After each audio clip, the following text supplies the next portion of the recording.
Welcome to the Huddle. I'm your host, Zachary Lunt. My co-host over here is Dan Amundsen. How's it going? Okay, Dan, so women's soccer just lost on Wednesday against UA Mary. What's your thoughts on this loss? Yeah, it was a really tough one to watch. You know, we know I'm not a big soccer fan. We've talked about that over the last couple of weeks. But I was able to catch the last end of this one, the last part of overtime, and then the penalty kicks that decided this one. And it was tough. I got a little invested in it.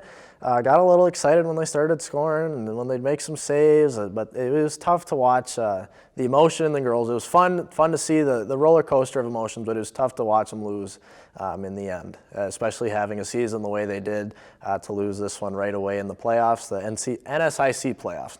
They're not done yet, but it was tough to see them lose right away. Yeah, and for people that are watching that don't know about college soccer, is if you're playing in the NSIC division and you lose in their playoffs, you still have a chance of doing the NCAA. You still have a chance to get in that playoffs just because they're ranked number one overall in the NSIC, so they should be fine. They just won't be ranked in the top four. They'll be like ranked 9 or 10 or something like that. So what do you think how far they'll make it through the NCAA? Yeah, they got their one loss out of the way. You never see really a big perfect season in any sports ever. Nobody really goes undefeated. They might go undefeated in the regular season, but in the playoffs they kind of peter out. They've got their loss out of the way, so mark it on your calendars, mark it down right here. I'm calling it. They're going to get to the NCAA championship game, and you're on your own after that. Yeah, I think for women's soccer, I think they'll win the first round, second round. I just don't know who they're playing against anyways in their first or second round. But second round, I think they'll lose to whoever team they're playing against. But that's my prediction for that. Let's transition into our next topic. We got football going on here. Beavers win 37-24. What's your thoughts against St. Cloud for the win? Yeah, so that was a good win. They got back on track on Saturday. We talked about how they don't really want these last two losses to kind of derail the season they've had. They've had a good year. They might be out of playoff contention, probably are, but you don't want to see that kind of derail the accomplishments they've made over the year. So they got kind of back on track to end the season strong. That's a good thing to see. What's your thoughts about Lukowski? He has had 100-plus rushing yards for the past 5 games. What's your thoughts on that? Yeah, that's a really cool stat. We know that the Beavers' strength is on the ground. They're not a great passing team, but they run the ball really well. So a lot of credit to him, but a lot of credit also goes to the offensive line. They don't get a lot of credit. They're the unsung heroes, really. So credit to them, but at the same time, credit to Lukowski. He's hitting the holes that the O-line is making for him, hitting them hard, getting yards, being a big reason why this team is being as successful as they are. Yeah, and I also think the reason why they don't get a lot of talk about them is just because their quarterback and the offense hasn't been producing very much, at least for throwing wise. And a lot of people watch the game and pay attention to throwing instead of running and stuff like that. So that's probably why I don't get the credit. On to our next topic. We have hockey, women's hockey. Is the Beavers just doing this bad, or is it the scheduling is why they're doing so bad? Yeah, so we know they haven't gotten off to the greatest start in the world that they've played. They've had a really tough schedule, and their schedule is only really going to get tougher. It's kind of, you could call it mission impossible if you want. So they played number 1 Clarkson, we know. They've had some other tough games. And then let's look at their schedule going on. So this weekend, you're going to see they're going to play number 2, the Minnesota Golden Gophers. Another tough task. And then after that, you get number 4, Ohio State. Then Mercyhurst, they're receiving votes in the top 20. Then you get number 7, Duluth. Then you get Mankato. They've got a good squad. And then you get number 1, Wisconsin. This schedule just gets worse and worse and worse. And sure, these rankings are early, but they're still solid squads they're going to have to play. They're really going to have to shape up their game if they want to win some of these games. Yeah, and for sure. I would also say that another reason that people would contradict you with is last year's schedule. They played pretty much the same teams except Clarkson, number 1 Clarkson. So they might say that, well, they already won last season. They were doing really good, but it could just be that they lost a lot of senior players because of college. Because right now they have Mac, who's a really good player, but she's the only offensive player that I know that's really good for their team now. Yeah, that's the funny thing about college sports. It can change so quickly. You know, you can lose a good class to graduation. You could not have a great recruiting class one year, but you could be encouraged by the class you have coming up the next year. Could just be a down year for them. Could just be that their conference had other good recruiting classes this year. It's college sports. It's funny. It can change so quickly from year to year. All right. So let's transition into the next game. Women's play against Minnesota. What's your thoughts on that? Yeah, so it's Minnesota. It's a big school. You think about high school hockey players around the state of Minnesota. A lot of them, you ask where their dream would be to go play hockey. A lot of them would say Minnesota. You want to go down and play historic Mariucci Arena. It's a historic program. So it's a big program, and they're a good team. We saw they're ranked number 2 in the nation. They're a good team. They're going to be tough. We'll see what can happen. All right. What do you think the women's? You think the women's will win this weekend? I hope they do. I really, really, really hope they do. I can't see them winning these 2 games.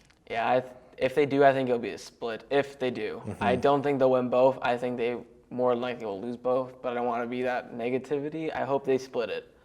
So next up we have men's hockey. What do you have for power rankings? I know it's kind of early, but we kind of want to do like an early WCHA power rankings. What's your list? So I guess you could call this way too early. You just got to remember a lot of things can change. There's a lot of hockey season left. But right now I've got a number 4 in the nation, Mankato. They're 5-1. They beat a good Boston team. They split with ranked North Dakota. So right now they've got a good crew. They were good last year. They've got a good crew back from last year. They should be a team to watch this year and keep an eye on. Number 2, I've got number 9 in the nation, Bowling Green. They're 5-1-1. The thing to look at, their 5 wins, each of those have come with a 3-goal margin. They have been scoring a lot of goals. They're an offensive prowess team to watch out for. You're really going to have to step up your defense and your goaltending when you play Bowling Green. Number 3, we're going to see our own Bemidji State. They might be a little high right now, but that win against North Dakota on opening night, that's what keeps them up there for me. And then they tied North Dakota as well. They split with Northern Michigan this last weekend. But I think they stick at number 3. They've got a few things to improve, but I think they're in a good shape for a good season. Number 4, we've got undefeated Lake Superior State. Now, they played Merrimack and Alabama Huntsville, but they're 4-0. They haven't lost a game yet. So they haven't played the greatest competition, but whenever you're undefeated, you're going to find a way into the top 5 of any power ranking. And then lastly, coming in at number 5, I've got Ferris State. They're 3-3. They've played more games than most teams. Haven't really played a lot of great teams, but at the same time, they're tied for the most points in the WCHA, so they are technically in that number 1 spot in the standings. Again, really, really early. A lot can change throughout the course of this season. Yeah, for sure. Thank you for your power rankings, and we'll see how it stays, if it changes or something like that for you. Last week's game, you were talking about Northern Michigan. We split 1-1. What's your thoughts on the last loss? Week's game? So Friday, I was kind of hoping, they had that long break. I was really hoping that they'd come out of the gates with fresh legs. I figured they'd be a little rusty. If they could hold them off for the first 10 minutes, I think they could have came out of there with a win. Clearly that didn't happen. They came out, kind of took them that whole 60 minutes, knocked that rust off, got shut out. But they were able to knock that rust off and then come back Saturday and win that game. So now they don't have that long break anymore. I think they're going to be in decent shape for this weekend. Their legs are still going to be fresh, but they won't have that as long a break, so they won't have that rust buildup. Yeah, for sure. And for people that don't know what the score was, Friday BSU lost 3-0, and on Saturday we won 2-1 with the last-second goal. So what's your concern? Are you concerned about our offense for the Beavers? Yeah, for sure. That could be a big red flag right now. They haven't been scoring a whole lot. Of course, as we all know, you need to score to win games, right? But at the same time, you look at maybe a big problem in that offensive struggles is their power play. They've only scored once on all of their power play chances. They've had 10 power play chances all season. They've only scored once. You can't let that happen. You have to score when you have a man advantage at least a few more times than that. And if they continue this trend, it's not going to go well for them. On the flip side, their penalty kill's been really good. They've only let up 1 power play goal on 15 chances. That's awesome. They can keep that up. They'll stay in games, but you need to score when you've got that man advantage. Otherwise, it's just a wasted 2 minutes. For sure. So with our upcoming game for the Beavers, they are playing against Alaska Anchorage. What's your thoughts on this game? Yeah, it's hard to say again, but we'll see what they do with goaltenders. Seem to be splitting goaltenders between Johnson and Driscoll. They've been going with one on one night and then the other on the other night. So I think it kind of depends who they start on Friday, who they start on Saturday, is how the team will play. But I think either way, they should be good to go. They've got a couple more games under their belt. Their legs are fresh again, like we've talked about. They had another week of practice. They've got things that they should have worked on, so they'll be good to go. I think they'll win at least one of those games. I hope that they win both of them, but they should be in good shape for at least a win in one. All right, well, that's all we can do for this week. We'll see you guys next week.